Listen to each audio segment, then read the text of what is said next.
Ayan, nandito tayo ngayon sa Ayala Feliz at mayroong Expo and Market and Counter event dito po sa Ayala Feliz. Ayan, tatak, Pasigueño. Dadaluhan po ito ni Mayor Vico Sotto, ni Vice Mayor Dodot Jaworski, at nandito rin si Councilor Volta de los Santos.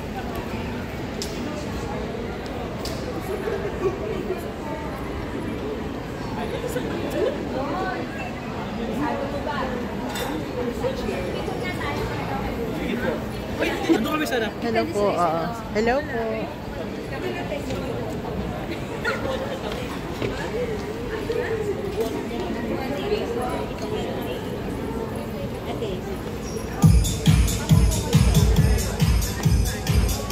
Meron mga food.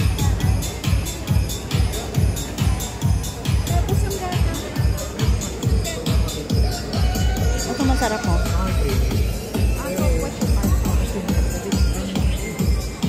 Ayan, suportahan natin ang mga maliliit na negosyante ng Pasigueño.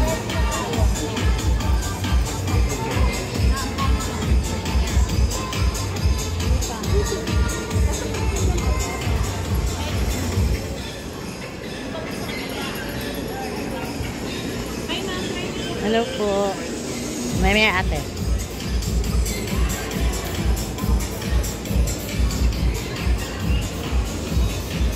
Ito yung maganda. Made of katsa. Reusable.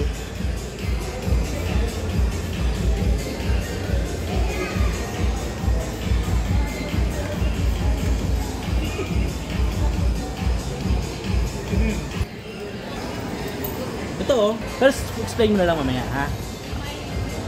Your boss? Hello.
Isang magandang araw po sa ating lahat.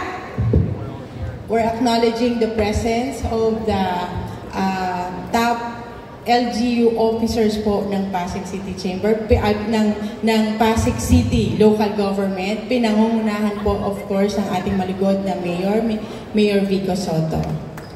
Nakikiisa at mga exhibitors, sponsors, supporters ng Tatak Pasigueño 2025. Alam niyo po, napakahalagang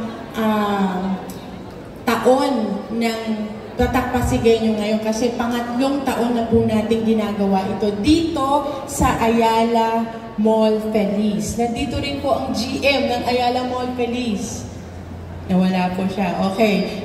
Sa pakipagtulungan po ng Ayala Mall Feliz na i-implement po natin dito ang Tatak Pasigueño. Ano po ba ang Tatak Pasigueño? Ito po ay pagtitipon ng mga local merchant at mga mangangalakal ng Pasig kung saan ipinopromote po ang mga produkto na talagang pride of Pasig naman, katulad nila aging suman, Conitos, lahat po yan dito nag-originate sa Pasig. Marami pa po tayong na-feature na mga exhibitors dito through the years. Simula ng 2023, 2024. Nagsimula po ito sa collaboration ng Gender Development Office and Pasig City Chamber in 2023.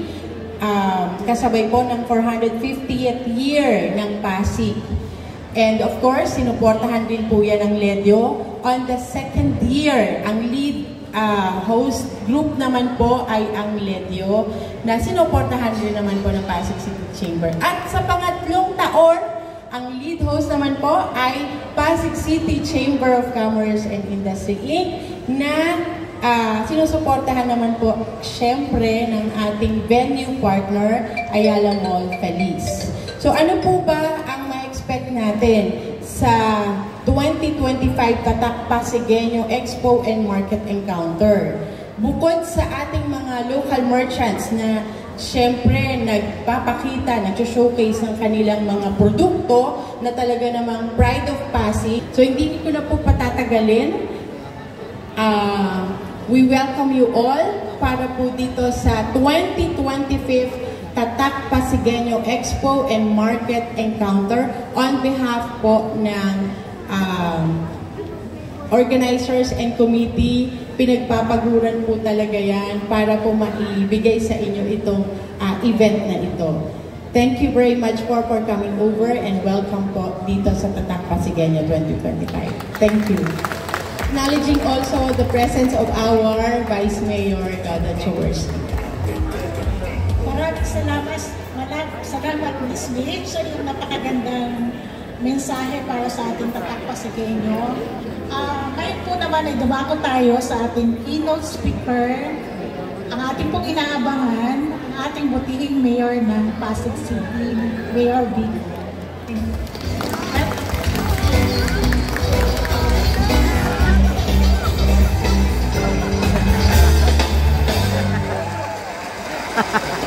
Aakyat na dyan, oh.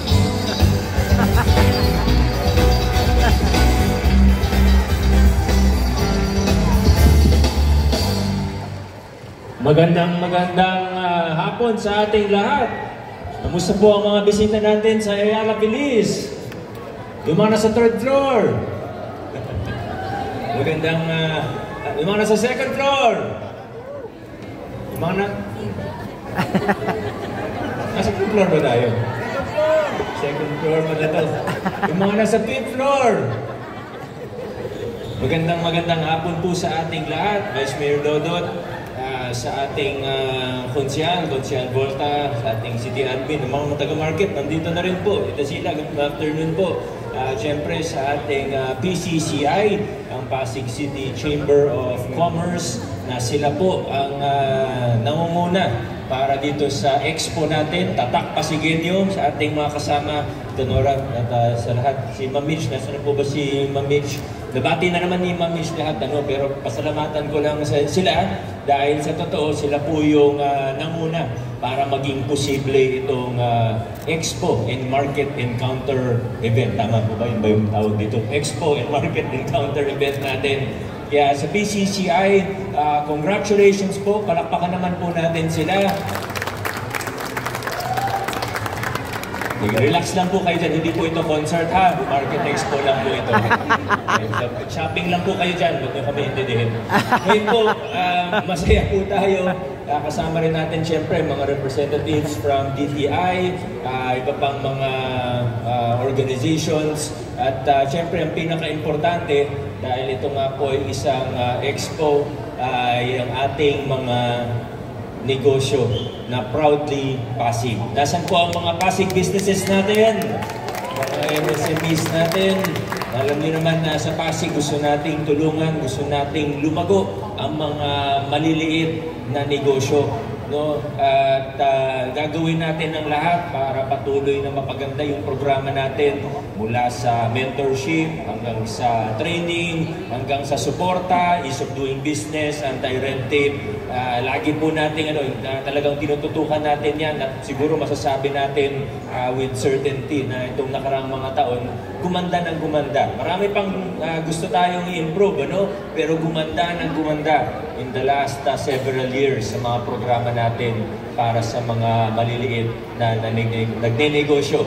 dahil sa pagninegosyo nila ay lumalago din ang ekonomiya sa Pasig, nag-generate ito ng karagdagang trabaho. Kaya talagang gusto natin nagkakaroon tayo ng mga event na ito. At nakakatuwa din dahil yun naman, ang mall na ito, napakaganda ng lokasyon. At least makikita rin ng mga mall goers sa mga produkto na Pasig. Makonect din ang ating mga Pasig businesses and enterprises sa ating mga consumers o sa ating mga mamimili. Hindi ko na masyadong habaan ang aking mensahe dahil alam kong medyo mahaba pa po ang programa natin at di naman po sa nagmamadali ako pero medyo nagmamadali po ako. Pero maraming salamat po ulit sa lahat ng mga kasama, sa lahat ng stakeholders, lalo na sa PCCI na naging posible po ang event ito. Maraming salamat. God bless and let's support Pasig businesses. Maraming salamat po sa ating sekretary ng Sitwasyon ng Kalasa. And before po kayo umalis, Mayor, please may photo ops po muna tayo. Kailangan po ang mga officer ng Tatak ating mga guests na pumunta po tayo dito sa stage para po sa simple photo op in celebrating the 3rd year of Tatak Pasigueño. So, we made it na medyo iba naman yung ating opening. Dito po tayo. Okay? Kasi what we do is we will just carry this tarpaulin para po, yan. This is the symbol na tayo po ay nagkakaisa para ipagpatuloy ang ating nasimulang event. Sino pa po ang mag-join? Yeah, Miss Joanne Tan of Conitos. One of the pride of Pasig po talaga. And si Miss Aging po ba nandyan? Okay. Okay, so we're celebrating the 3rd year of Tatak Pasigueño and beyond. We know na, thank you very much, Mayor Vico Soto. At sa pagpapatuloy po, ng ating programa, may we call on, of course, ang Pasig City Chamber President. Gusto niyo po munang para po ipagpatuloy ang welcoming remarks.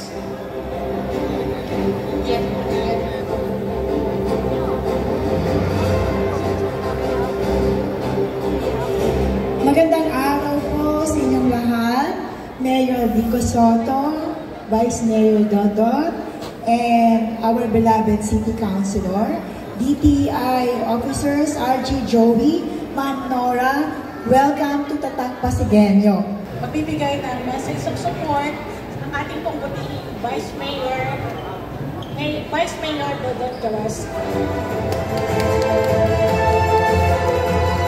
Vice Mayor Dodot Jaworski, to give us your message of support. Isang magandang hapon po sa ating lahat. Parang nawala yung mga kausap natin. Picture taking lang, sumama na kayo Vico lahat. But anyway, of course, nandito po kami para ipakita yung full support ng ating local government sa ating mga negosyanteng taga-Pasig. Pero before that, gusto ko rin pasalamatan ang ating Pasig City Chamber of Commerce and Industry. Thank you for putting this together along with yung ating LEDIO.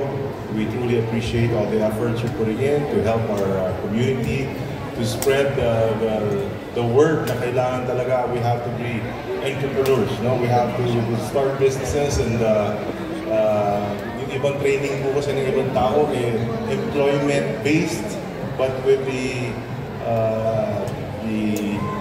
guidance and tutorship of our Pasig City Chamber and Commerce and Industry.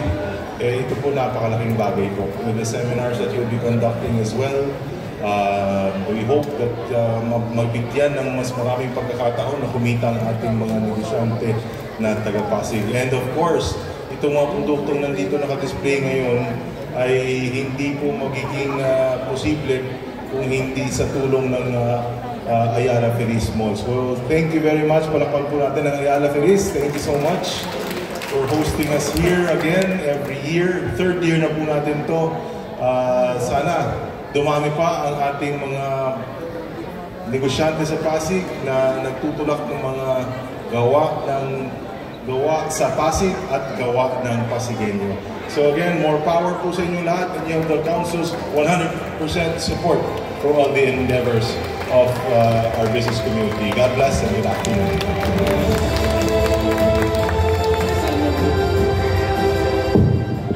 Maraming salamat po sa inyong magandang mensahe, Vice Mayor Dudon. At salamat po sa inyong time. Ang susunod po natin magbibigay ng mensahe ay walang iba, kundi ang ating puting Councilor Volta de los Santos. Magandang ang hirap sundan ni Mayor at ni Vice Mayor, pero sasabihin ko na po, may gantong itsura rin mong Pasigueño. Dalawang gwapo yung nagano'n, buti nila matangkad din ako. Pero anyway po, para po sa kalaman ng lahat, nung pangalawang termino ko na po ito, no? Ako po ay majority leader po nung first sanggunian, at ang kapit ko po komite ay sa transportation po, no?